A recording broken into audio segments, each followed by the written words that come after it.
Bandemic videos, man. We back at it. We back at it. We back at it. So we gonna get into the haircut. We actually are doing like a high taper fade. I believe this client cut his own hair and wanted to come in and get cleaned up a little bit. So that's what we did. Um, we working, man. We working. We trying to grow the channel. We trying to get better within the craft and things of that nature. Obviously, you guys, I want you to like, comment, subscribe, help the kid out, help me grow the page. And I'm gonna try to upload more and more content, obviously, to feed the streets and see what you guys want. And obviously, you guys can kind of see why we went with the high taper fade, because his lineup is a little, funky or whatever like that. So we just kind of wanted to start over and give him a new basis of where to go at as far as a haircut. And you can see that technique, I was just kind of taking the bulkiness off of the front line, which will ultimately give you a sharper line at the end. Which the lineup is kind of makes the haircut, man. Like if you got a shitty haircut but a halfway decent lineup, you'll be all right. We just kind of cleaning up some of the little stray hairs, little flyaways. And we're gonna start getting into that taper blend here in a second.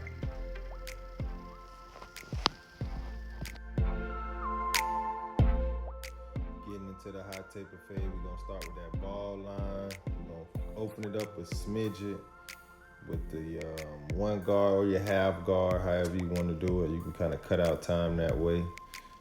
I normally go ball line, open, half guard, then one guard, against then one with the grain. That kind of cuts out steps.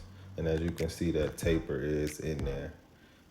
And that just makes the overall haircut look a lot better. Even with his line, you can see now, you can start to see maybe where his lineup is at, where we can kind of go with it and put him a nice crispy tape up on that. So like I said, for the temple area, 0, which is the ball line, open, half guard, which is your 0.5, your one guard open, and then your one guard closed with the grain. So that should pretty much get you a fade in there. That's the basis to it.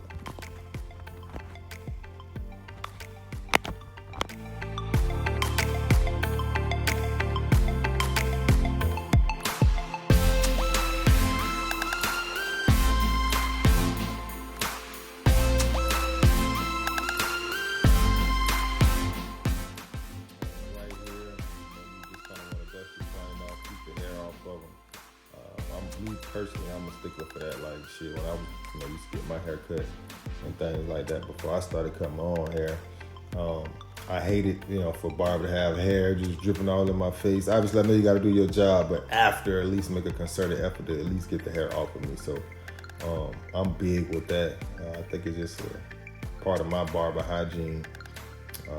And I would urge any other barber to, just take a look at that as well to your client. If you're one of those barbers that just cut. I feel that too, because some days, a lot of days be busy. Or if you have the machine and like hit them with the blower real quick, boom, do that. You'll see in the long run that, on your pay end, you'll notice a difference.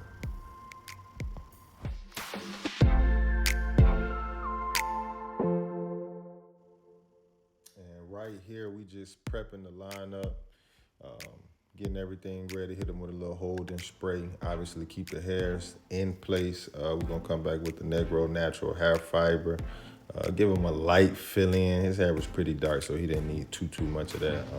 I don't use no painter or no shit like that, so I'm more of a natural hair fiber. Give you a nice little natural fill-in, get you on your way versus painting your lineup on, and then when you wash your hair, your lineup disappear. To each his own. I don't knock no barber who do that shit. It just ain't my flavor.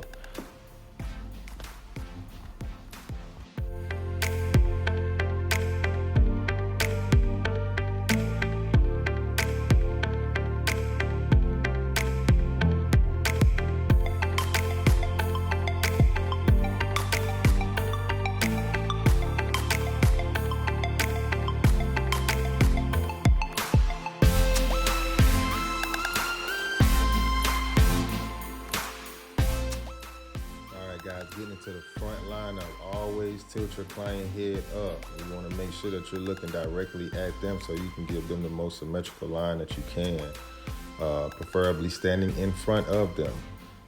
You want to do what you do to the right, to the left, what you do to the left, to the right, as much as you can. You want to have as much symmetry as possible, especially when it comes to the lineups. Just take your time, make sure you have you a nice little guide as to where you're trying to go with the lineup, and make sure you have a position on the client's head. Nothing too hard. As you can see, very, very light grip that I have on the client's head, because some people shake when they sitting in a seat, or maybe a little nervous energy, they can't keep their head still, which is fine. That's our job, to make sure that we're able to get an effective lineup, or just an effective service overall, no matter what they doing. And again, we lifting up the client's head, turn them a little bit to me, because I want to make sure I'm seeing what I'm looking at. I want to make sure I'm not pushing his lineup back, lightly tapping his line, keeping it in place, and letting the clipper do the work for you, or trimmer. We ain't gonna do 100 passes on the lineup or nothing like that. There's no need for that, man. These trimmers are zero gap. They are zero gap, but not to the point to where I can't cut kids with them.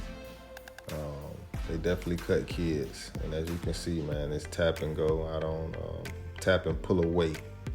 You want to tap and pull away from that lineup, and not go too deep into a person's lineup. There's a such thing as a good pushback and a bad pushback.